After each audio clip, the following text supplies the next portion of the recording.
Bismillahirrahmanirrahim. 10 tanda-tanda kiamat besar yang disebutkan oleh Nabi SAW.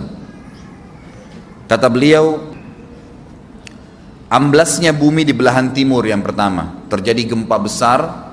Sebagian ulama hadis mengatakan bagian Asia, di mana Allahu alam. Tapi ini tanda-tanda kiamat besar akan terjadi nanti. Kemudian terjadi lagi longsor bumi di belahan barat. Sisi barat bumi kita tahu wilayah Afrika dan seterusnya. Kemudian amblasnya bumi di Jazirah Arab. Ini yang dimaksud dengan amblasnya bumi, artinya longsor yang besar, yang sulit lagi untuk ditimbun, udah nggak bisa ditimbun, nggak bisa diperbaikin. Kalau di situ ada kota, ada kampung, pasti hancur udah. 3 sekaligus terjadi longsor di 3 titik yang berbeda dan secara waktu atau dalam waktu yang bersamaan. Ini sudah selangsung 3 tanda-tanda kiamat. Jadi pada saat terjadi di timur itu tanda-tanda kiamat besar 1, terjadi di barat tanda-tanda kiamat besar 2, terjadi di Jazirah Arab tanda-tanda kiamat besar 3. Kemudian di dalam hadis ini disebutkan secara beracak. Nanti sebentar setelah saya terjemahkan hadis ini saya akan sebutkan urutannya. Lalu kata Nabi SAW, kabut yang menutupi bumi ini. Kemudian ada Dajjal, jadi kabut itu dihitung dalam hadis ini yang keempat. Dajjal yang kelima. Kemudian yang keenam binatang melata. Nanti akan saya jelaskan juga apa yang dimaksud dengan binatang melata. Yang ketujuh keluarnya Ya'juj Ma'juj. Ini juga akan kita jelaskan nanti. Kemudian yang kedelapan matahari terbit dari tempat terbenamnya. Yang kesembilan keluarnya api dari perut kota Aden yang menghalau manusia. Sulit, manusia tidak bisa melalui Jazirah Arab.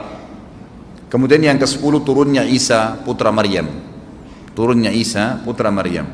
Tentu saya katakan tadi hadis ini disebutkan dan disepakati oleh para ulama sifatnya teracak.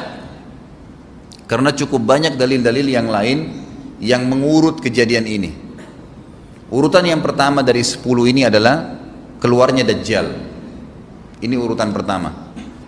Dajjal, jemaah sekalian, adalah diambil dari kata-kata dajalah yang berarti kekacauan. Ciri-ciri Dajjal disebutkan dalam banyak hadis yang sahih adalah mata kanannya yang paling pertama rusak seperti anggur kering. Kata Nabi SAW dalam hadis sahih, ketahuilah Dajjal buta mata kanannya dan Tuhan kalian tidak buta, karena dia akan mengaku sebagai Tuhan. Kemudian dia orangnya memiliki kulit yang kehitam-hitaman serta memiliki dahi yang lebar. Setiap orang beriman bisa membaca di dahinya tertulis 3 huruf kafara. Semua orang yang ngerti tulisan Arab, tidak ngerti tulisan Arab akan bisa tahu dan baca itu kafara, kufur. Rambutnya keriting dan orangnya tinggi besar. Kata Nabi SAW, kalau kalian dengar Dajjal keluar di satu lokasi, maka menghindarlah.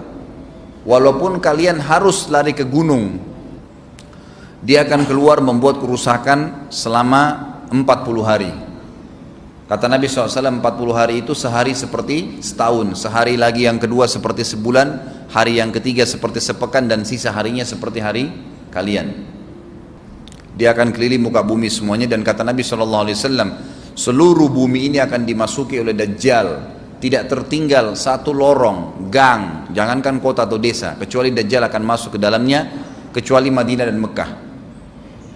Tidak bisa dimasuki oleh Dajjal. Kata Nabi SAW dalam hadis sahih, karena di setiap pintu gerbang Mekah dan Madinah malaikat menghenuskan pedangnya dan menghalau Dajjal sehingga Dajjal tidak bisa masuk. Pada saat dia tiba di Palestina, waktu yang bersamaan di kota Madinah berkecamuk. Kaum muslimin sepakat semua keluar untuk mengejar Dajjal dan membunuhnya. Keluar dari kota Madinah satu orang yang namanya seperti namanya Nabi Muhammad SAW, Muhammad bin Abdullah, dan dia dari turunan Nabi SAW juga. Dan orang ini punya julukan Mahdi, dikenal dengan Imam Mahdi. Inilah tanda-tanda kiamat yang kedua. Pada saat dia tiba di Mekah, dibaiatlah oleh banyak kaum muslimin, tidak disebutkan jumlah pasukannya, maka terbentuklah pasukan jihad yang mengejar Dajjal menuju ke Palestina. Lalu keluar tanda-tanda kiamat 3, langsung berentetan semua. Tanda-tanda kiamat besar yang ketiga adalah pada saat pasukan Imam Mahdi dengan pasukan jihad itu tiba di Darul Baydha namanya. Hadis menyebutkan di menara itulah, di masjid itulah Imam Mahdi mampir sholat asar bersama pasukannya. Dikatakan Isa alaihissalam akan turun sambil memegang kedua sayapnya malaikat, dan dari rambutnya yang basah meneteskan air. Maka dia pun turun, lalu kemudian dia masuk, dan orang-orang pada saat itu mengenalnya kalau dia adalah Isa, dan mereka sudah tahu ini masanya keluarnya Dajjal, ini Mahdi sudah ada, mereka tahu akan turun Isa, sudah ada informasi. Seperti saya sampaikan ke Bapak Ibu sekarang, itu muslimin di zaman itu sudah tahu semua. Sholatlah mereka, kemudian mereka menuju ke Palestina. Ringkas cerita adalah Nabi Isa alaihissalam akhirnya tiba dengan pasukan mujahidin di depan pintu gerbang Babulut. Dajjal mengatakan, bukakan pintu gerbang, mereka tidak akan mampu melawan kita karena pasukannya mereka banyak memang. Maka Dajjal dengan sombongnya menunggu di depan pintu gerbang. Pada saat dibuka, Dajjal kaget melihat ada Isa alaihissalam. Dan pada saat itu kata Nabi SAW, Dajjal faham kalau sudah tiba ajalnya. Begitu melihat Isa alaihissalam, dia lari dan badannya sambil meleleh di depan para pengikutnya. Pada saat Dajjal mati, pengikutnya pada ketakutan semua. Mereka anggap Dajjal Tuhan, mereka anggap Dajjal orang yang perkasa lah, orang yang kebal lah, beragam macam kelebihan. Mereka kaget pada saat mati, maka bertebaranlah mereka dan akhirnya mereka sembunyi di bawah pohon dan di atas batu. Kemudian batu dan pohon akan memberikan penjelasan, hai muslim ini Yahudi, bunuhlah. Maka dibunuhlah pada saat itu mereka. Lalu Nabi Isa alaihissalam memimpin di muka bumi. Dan kata Nabi SAW, pada saat itu Islam, agama Islam yang dibawa oleh Nabi SAW akan masuk ke semua rumah di muka bumi, gak tersisa. Satu dunia ini semuanya Islam. Hadis sahih. Maka Nabi Isa alaihissalam memimpin pada saat itu, disebutkan dalam hadis 40 tahun dengan ketenangan, menerapkan hukum Islam. Semuanya beriman kepada Allah subhanahu wa ta'ala dan menjadi muslim. Setelah itu keluar tanda-tanda hari kiamat besar yang keempat, yaitu keluarnya Ya'juj dan Ma'juj. Nabi SAW sebutkan ciri-ciri mereka. Mata mereka sobekannya kecil sehingga mata mereka kelihatan seperti sipit, tapi bola matanya besar. Mereka memiliki rambut yang keriting dan mereka memiliki poster yang umumnya seperti poster manusia. Ada hadis yang berbunyi mereka akan mendatangi sebuah sungai, kalau tidak salah namanya Sungai Tibria, airnya banyak mengalir. Kata Nabi SAW, mereka semua minum air sungai itu, dan yang terakhir dari mereka datang sudah nggak dapat air. Artinya air sungainya habis diminum. Bayangin berapa banyak jumlahnya itu.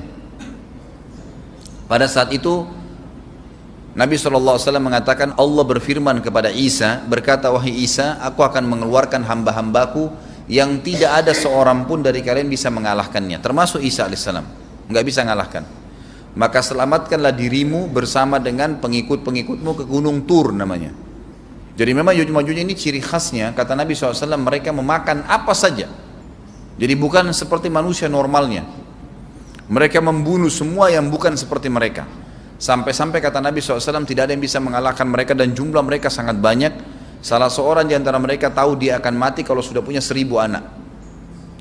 Kata Nabi SAW dalam hadis Bukhari, kecelakaanlah bagi orang-orang yang ada di Jazirah Arab.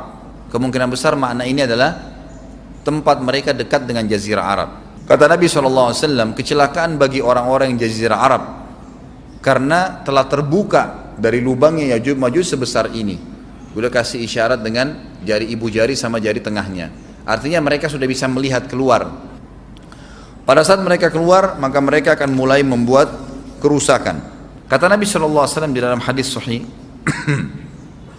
riwayat Imam Bukhari, bahwasanya Ya'juj Ma'juj akan membunuh siapapun yang mereka temui. Bahkan pada saat mereka sudah merasa menguasai bumi, mereka melepaskan anak-anak panah mereka ke langit, lalu Allah menurunkan anak-anak panah mereka sebagai fitnah dipenuhi dengan darah.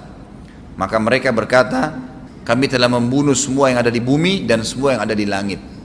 Kata Nabi SAW, Allah lalu mengizinkan Isa untuk berdoa kepada Allah agar memusnahkan mereka. Maka Isa alaihissalam pun akhirnya berdoa, meminta kepada Allah subhanahu wa ta'ala agar mereka semua dimusnahkan. Maka pada saat itu pun Allah subhanahu wa ta'ala menurunkan kepada mereka hama.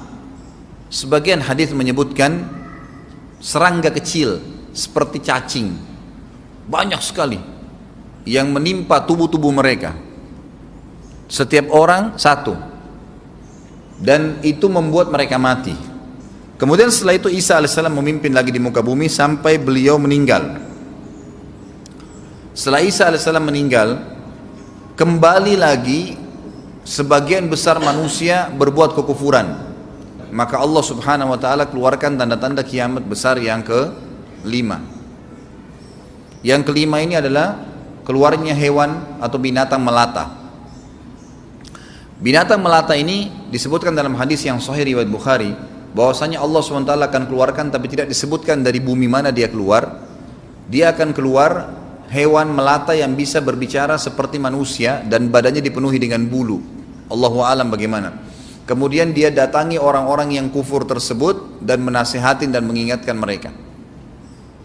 Yang tidak mau beriman, dalam hadis dikatakan dicap oleh hewan tersebut. Allahu a'lam dicap seperti apa, sehingga ketahuan mana yang kafir, mana yang beriman. Terus dia keliling di muka bumi tapi tidak disebutkan berapa lama. Lalu kemudian Allah lenyapkan si dabbah ini. Kemudian datang tanda-tanda kiamat yang ke-6. Tanda-tanda kiamat yang ke-6, 6, 7, 8 itu berentetan semua. Longsor besar di timur, di barat, dan di jazirah Arab. Ini tanda-tanda kiamat terjadi serentak. Sudah 8. Kemudian terjadi yang ke-9, keluarnya api dari negeri atau dari kota Aden. Kota Aden ini di Yaman ya. Tentu hadis menjelaskan tentang masalah api yang keluar ini, artinya api bukan main-main, ini bukan kebakaran sebuah masjid atau sebuah bangunan 10 tingkat. Api ini bisa menghalau manusia untuk jalan karena panasnya. Sebagian riwayat menjelaskan api tersebut akan berdiri seperti gunung yang besar dan dari seluruh pelosok dunia bisa kelihatan. Kita bisa bayangkan bagaimana itu. Yang akhirnya akan menggiring atau menghalangi orang-orang untuk jalan, susah. Sebagian ulama hadis mengatakan mereka nggak bisa jalan, tidak bisa ada penerbangan, tidak bisa ada orang jalan karena panasnya bumi ini dari api tersebut. Dan itu memang kemungkinan besar akan keluar satu waktu, Allahu a'lam kapan. Dan yang terakhir tanda-tanda kiamat sebelum ditiup sangkakala adalah terbitnya matahari dari tempat terbenamnya. Dan ini sudah terakhir sekali.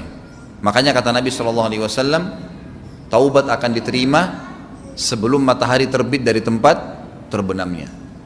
Artinya selama yang lain itu masih ada, masih bisa taubat. Kalau sudah itu sudah sulit. Ini tanda-tanda kiamat.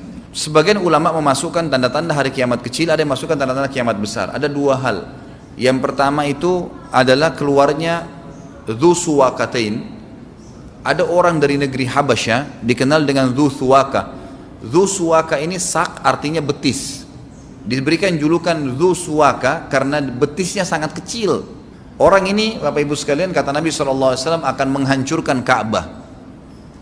Dan kata para ulama pada saat itu memang manusia sudah sunyi, nggak ada lagi yang datangin Ka'bah, orang-orang sudah lalai gitu kan.